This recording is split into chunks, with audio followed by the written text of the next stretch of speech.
from amongst our organizations. With everything being virtual this past year, we've lost a sense of connection in the real work we do on a daily basis. And so for us to all be here together face to face will only create and strengthen our bonds so that we can know how to support one another in the future. Most especially when it comes to hate crimes, discrimination, bystander intervention, any types of workshops. We need to constantly be in contact with one another and also show support towards one another. I know we always get busy because many of us are in the mayor's office or the nonprofit world, but I'm hoping that this is the first step that our coalition on hate crimes will only succeed in the future. And so again, thank you all for coming out and being here. And then if you have any questions or need any support, I'm here. Just a little quick intro. Ashley, our development, beautiful essay. Hi everyone, she helped me put this together. We have Laith, he's our operations at AAA&Y. Our awesome boss, Marwa, is here, our executive director, please wave. Our head of our ESL programming and teaching, Mary over here. So thank you all so much. And they're also here to support me and support you. And I would love to, if Yehuda is ready, to give him the first round of introduction to speak, or anyone from JFRED. Yes, please give an intro to your organization and just talk about the awesome work you're doing. Hi everyone, my name is Paula. I use she, her pronouns. I'm a member of JFRED, which is Jews for Racial and Economic Justice, which is a space for Jewish New Yorkers to come together with our neighbors to fight for an equitable NYC where people can thrive and that's free from violence of all kinds. So we're part of a coalition. I think some orgs here are part of it too, NYC Against Hate. It's a diverse set of organizations advocating for community-based solutions to public safety instead of, investing in our police, which many of us know to undermine our safety. Over the last few months, JFRED has been doing canvases all over the city with these flyers about intervening in instances of hate violence in our communities. So we've been going out and agitating our community members and speaking with them after a long pandemic and teaching them the 4 Ds and one bonus D, which is direct. If there's someone perpetrating violence in your community, you can be an upstander. A calm upstander, speak directly with that person. Delegate, you don't have to do it alone. Bring in the people around you to help you. Distract. Delay, which is supporting the person who this violence has been perpetrated upon during the event, after the event, making sure they get what they need, and educating our communities on why this is happening. So we've got flyers here if you want to learn more about that. But yeah, this work's been super energizing. Canvassing is hard, people ignore you, and it's really cool when you give the pitch like, hey, do you want to learn about how to be an upstander and not rely on police to keep our community safe? Like, people won't ignore you and they'll want to engage with you. So it's a good reminder that what we're doing is something a lot of people want to be a part of. Woo, woo. Yeah. Thank you so much. And then next, I'm gonna, of course, pass it to Ravi from the Asian American Federation. Thank you first for being here, and also to his colleagues who are in Queens right now, conducting an upstander training. So, woo!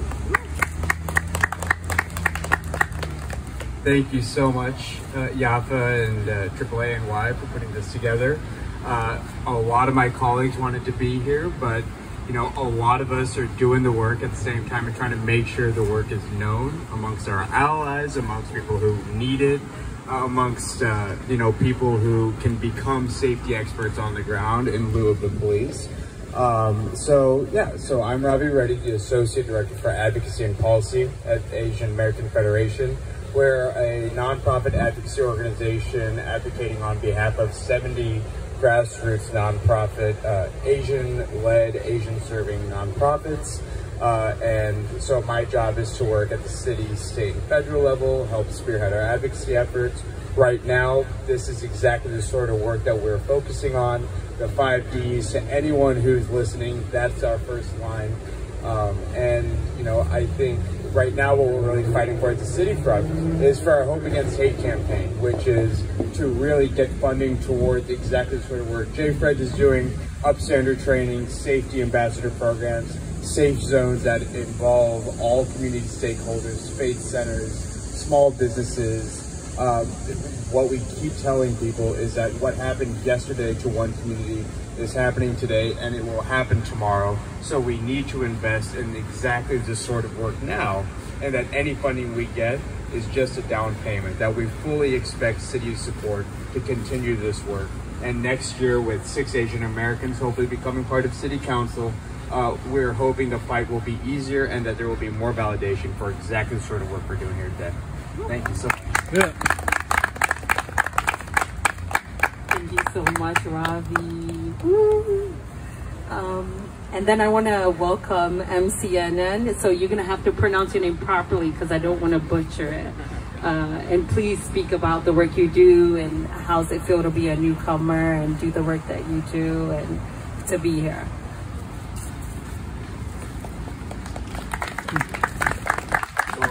Hi everyone, my name is Salma. It's actually Mama Salma, but it's pronounced Mama, just like Mamadou. I'm not sure if yeah, what else to do. So yeah, I just started with MCN, the program coordinator. I'm not sure if you guys have met Ali in the past before. Yeah, he was part of MCN, but he just left off for school and now kind of be taking over his role.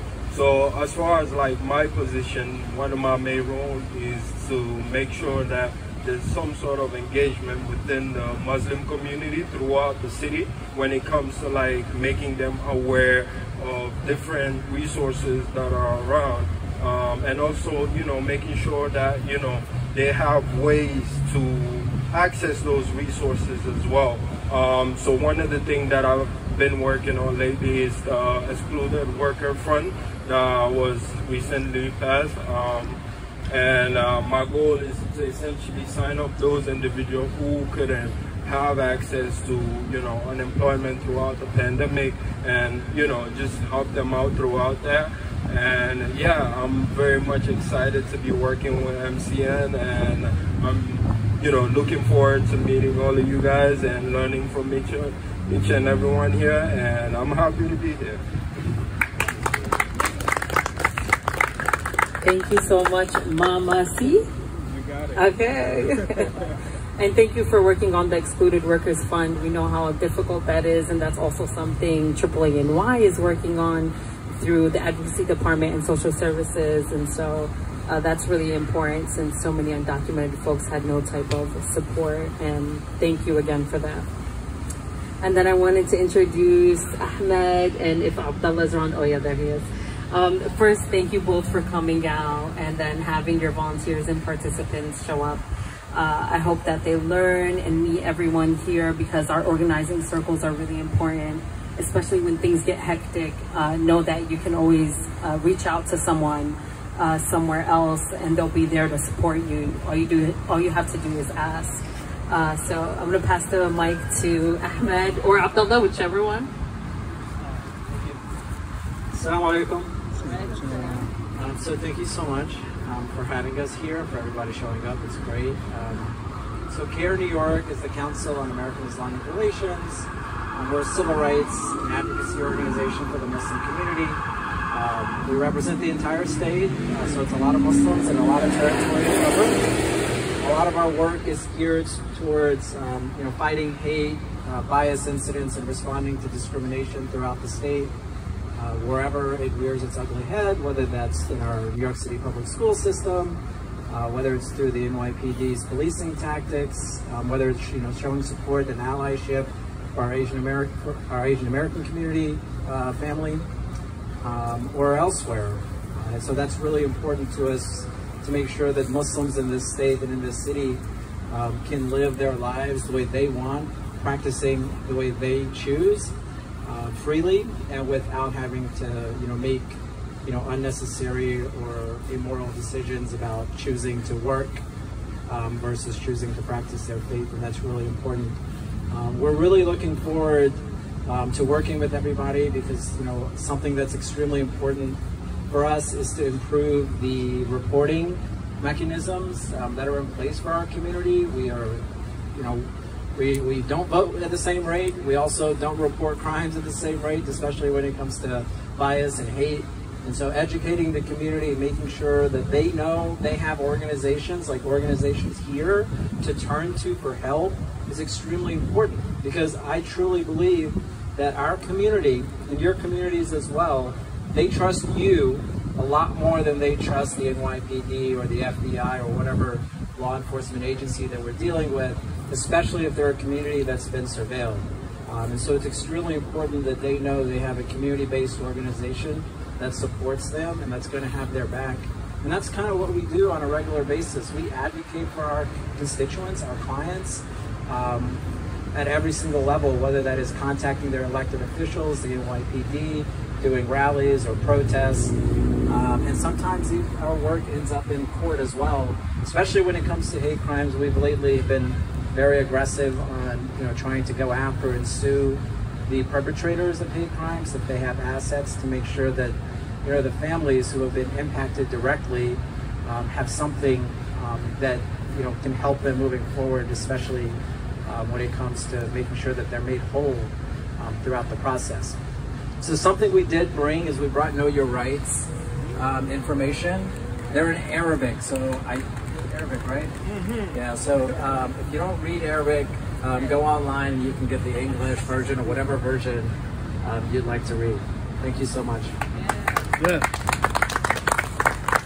Thank you so much, Ahmed and Takir. You've always been there for the community. I know that the organization might not be so big, but the amount of cases you take and deal with, I mean, I can't imagine half the stories. So thank you for all that hard work, and I really appreciate it. I just want to shout out my I just want to shout out my volunteers. Shout them out. No, shout them out. Hello everybody. Hello. How we doing? My name is Abdullah Cisse. I'm here with our legal director Ahmed, and I'm the Outreach and Volunteer Coordinator. So the work that he does directly impacts the lives of the hundreds of Muslims that call in on a day-to-day basis for us to review some of the discrimination cases that they've experienced. And my job is to build coalition with folks like our sister Yafa over here, brother Sama with MCN, and also to engage our volunteers. Thank you. That's all I want to do today, is just to shout them out. Gabriella here, she's from Brooklyn. I'm not sure how long her commute was, but thank you so much for coming out. And brother Hussein over here, all the way from the Bronx. I tell my volunteers all the time that we can't do the work that we do without their help. So thank you all so much. And if anybody else wants to help us do the work, there's some volunteer cards over there. If you know somebody, pick it up and give it to them, so that way we can empower more Muslims. That's all I have to say. Thank you all so much. Yeah.